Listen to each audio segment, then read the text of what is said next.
Arrancamos como siempre con nuestra mesa de 11 con mi querido Claudio Flores. Claudio, ¿cómo estás? Muy bien, Mario, muy contento de estar aquí este domingo, que ya nos echamos enero, querido amigo. Ya se nos fue enero, Claudio. Rafael Cardona, ¿cómo te va? Pues muy bien, mucho gusto, muy contento de estar con ustedes. Un saludo para todos los que hacen y para todos los que en realidad hacen este programa mirando. Eso, exactamente, porque si no, no tendría ningún sentido que estemos aquí, si no es por los que nos hacen el favor de acompañarnos. Y empezamos, Rafael, contigo. Yo creo que hay varios temas que en última instancia nos van a llevar a hablar de la aprobación del presidente y de la baja que se registra en algunas encuestas. Pero yo quisiera empezar con el tema de, a ver, Claudio, empezamos contigo. El tema de Panamá y este manejo del presidente, pues de un asunto que es como un daño autoinfligido, ¿no? Como cuando un jugador en la cancha se lesiona solo y es difícil explicar qué pasó ahí. A ver, ¿cómo lo has visto?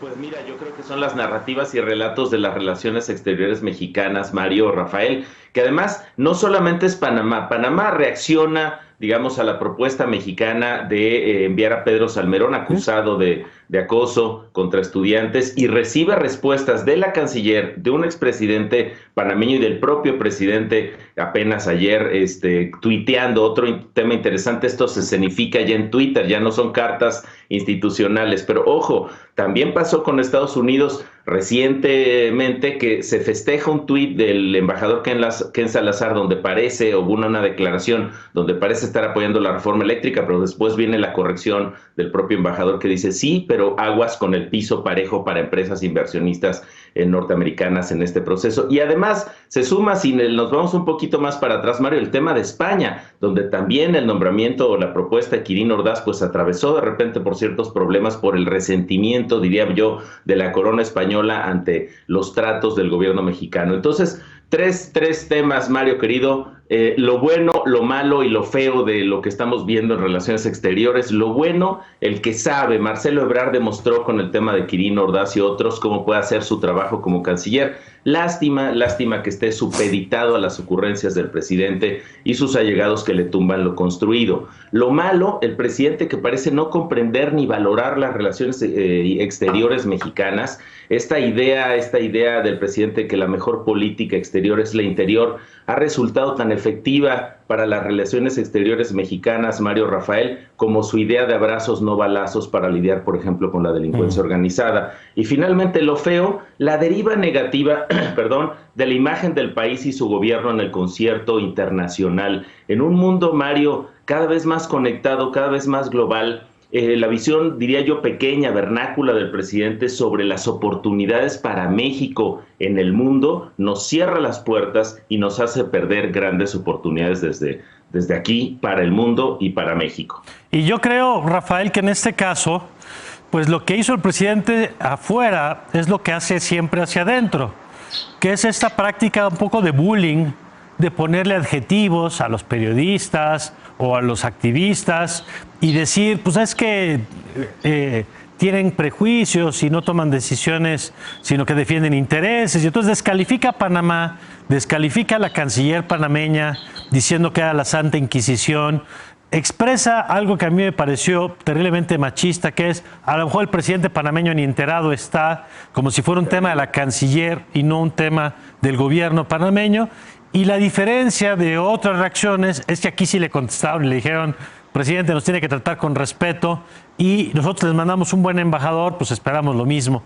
¿Cómo lo estás viendo, Rafael? Pues yo lo veo de una manera preocupante porque México hoy se aprecia en el extranjero no por sus aciertos, sino por sus errores. Durante muchos años México tuvo aportaciones interesantes a la política internacional. Por ejemplo, todo lo que México hizo en favor del desarme le valió el Premio Nobel de la Paz a García Robles.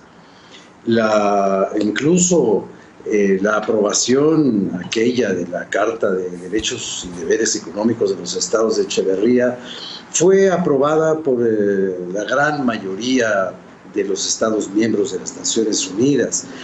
México hizo grandes aportaciones para la pacificación de Centroamérica. México fundó casualmente en Panamá el grupo de Contadora para contener la expansión americana en el terreno diplomático en los tiempos de Ronald Reagan.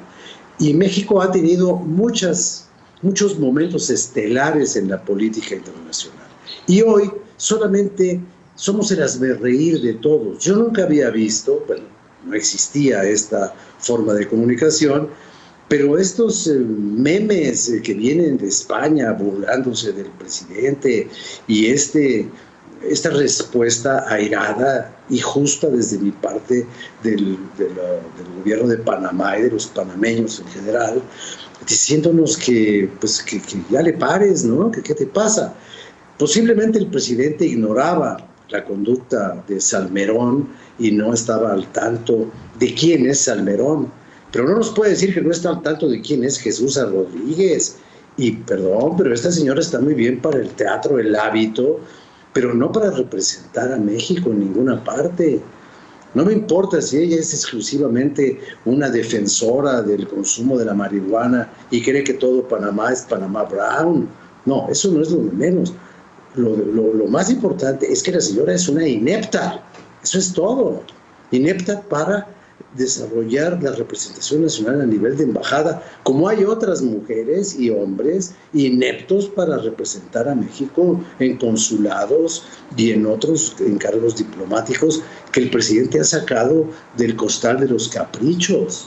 Y que yo, eso es lo preocupante. Y ahí recojo, Rafael, también, porque una es la discusión sobre la idoneidad de la persona, ¿no? Pero la otra es la forma.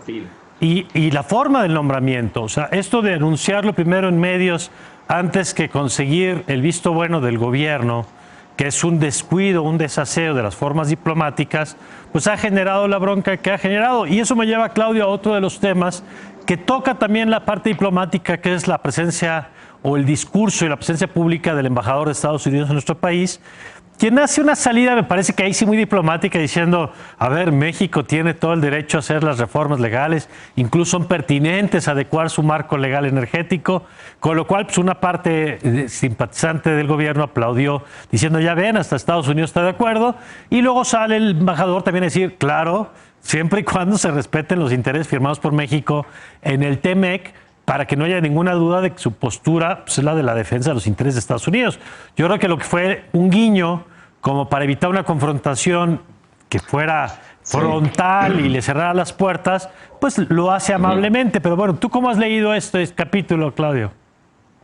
Pues me parece, Mario, que sí hay una lectura, además es muy interesante porque lo que estamos viendo es que todos estos asuntos, lo acabamos de ver ahorita con el caso panameño, parecen hoy dirimirse en las redes sociales, Mario, Rafael, es decir, se hace política exterior a partir de tuitazos, ¿no? Y eso es muy interesante porque lo que vemos es esta corrección que hace el propio embajador norteamericano Ken Salazar para decir, sí, muy apoyo, es un guiño, pero mi interés está en el piso parejo para, digamos, las empresas norteamericanas, para los inversionistas, las inversionistas norteamericanas que lleguen a México y que tengan esta posibilidad de participar en el mercado energético en igualdad de circunstancias, cosa que me parece que la reforma no es precisamente lo que busca.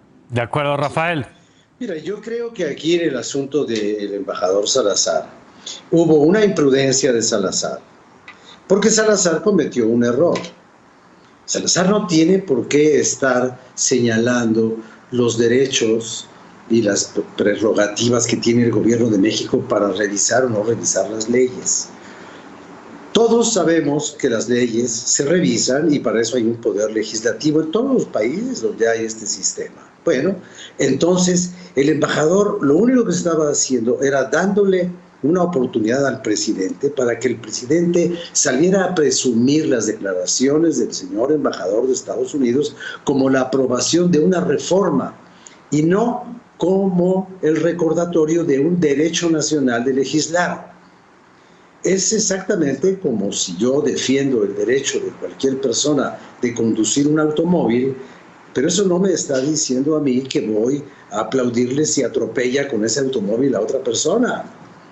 Entonces, Salazar habló en términos generales del derecho legislativo, Y el presidente indujo ese comentario y lo presentó como la aprobación a una reforma que ni siquiera se ha realizado.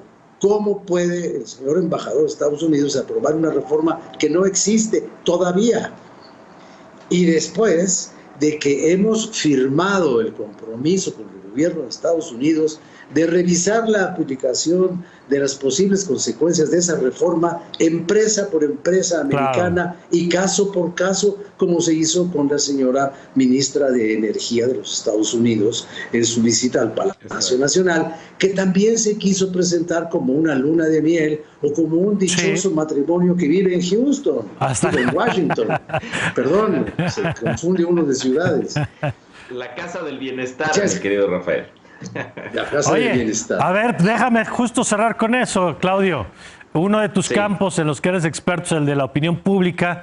Y es interesante esta encuesta, tanto la de Consulta Mitofsky del Economista como la del Financiero, que muestran una baja, por lo menos en enero, de 7 puntos, en la que el presidente se mantiene alto, pero notable, digamos, la tendencia a la baja en ese mes. Exacto. Y yo rápidamente pongo 3 elementos. 1, el presidente está batallando para poner los temas de la conversación. 2, el presidente está teniendo problemas en la credibilidad de su argumento con el caso de la casa de su hijo, que me parece que ha sido mal manejado, a destiempo las explicaciones, a ratos parece que ya no quieren hablar del tema para que se muera solito, y luego el presidente vuelve a reaccionar y con eso le da nueva vida. Y 3, el tema de los resultados, digamos, que le están batallando, sobre todo en la parte económica, en temas tan sensibles como la inflación. ¿Cómo ves y si crees que hay relación entre estos elementos y lo que estamos viendo en la aprobación? Yo creo que hay una relación, diría, causal, Mario, Rafael, de esta deriva de la aprobación presidencial. Lo decías muy bien, al menos la encuesta de Consulta Mitofsky en El Economista reporta ya una caída, digamos, las últimas 4 o 6 semanas, dependiendo de a quién revises. Y esto sí me parece que están bien conectados con una mala estrategia de respuesta a estos escándalos de corrupción en figuras cercanas, familiares y funcionarios del gobierno del presidente López Obrador. La ausencia de una respuesta estructural pensada como manejo de crisis, este indulto o inacción de las propias autoridades encargadas de perseguir este tipo de delitos en términos de mostrar acción respecto al tema, y pareciera que el presidente se limita, Mario, Rafael, a pedirnos la confianza, es decir, a decir a partir de lo que él dice, pues aquí no pasa nada, ¿no? Y me parece que el relato, el discurso ya no le alcanza al presidente. ¿Por qué, Mario, Rafael? Porque tiene 3 daños. Esto que acaba de suceder le daña 3 elementos estructurales de su relato. 1, el discurso de honestidad valiente, el valor personal de la figura de honestidad. 2, el combate a la corrupción, que es una causa personal de su figura y es una causa estructural. Y 3, el no somos iguales, que es el diferenciador de su gobierno. Me parece que esta combinación de elementos es lo que está generando esta caída de 5, más o menos, 5 o 6 puntos acumulados. Rafael, para cerrar, por favor. Pues sí, mira, yo rápidamente podría decir esto. Yo hubiera apostado a que a raíz de los quebrantos de la salud del presidente y su famosísimo cateterismo y sus pequeñas excursiones al campo de béisbol a caminar y a recuperar al 100% su salud, y esta recurrencia con la cual él habla de la muerte y el creador y la ciencia y los años que le quedan y el testamento y las prisas y todo este componente de lo que yo llamo el populismo emocional, bueno, yo hubiera creído que iba a subir mucho, pero él ha perdido el control de la agenda, como tú dices, y creo que hoy la agenda la marca el señor Loret de Mola. Porque todos los días es hablar mal de Loret y de los periodistas y de la señora Aristegui y de todos aquellos con los que alguna vez tuvo relación, como Víctor Trujillo y todo. Entonces, le están contraponiendo la agenda. Él tenía una agenda de posición y ahora tiene una agenda de respuesta. Así es. Y entonces, no es lo mismo. Y no somos los mismos, pero somos iguales. Poner a defender el problema de la casa de Houston a la nuera es Enrique Peña Nieto poniendo a defender la Casa Blanca a su esposa. Pues vamos a ver Cosas la semana. de esposas, a final de cuentas. Sí, Por eso hay que conseguir presidentes solteros y sin hijos. Bueno, gracias, Rafael. Gracias, Claudio. Muchas gracias. Muchas gracias. Buena semana para todas y todos. Gracias. Pero nos quedamos con esto. ¿Quién le está poniendo la agenda en este momento? Es el presidente, son los periodistas quienes platicamos de estos temas y de otros regresando a la pausa.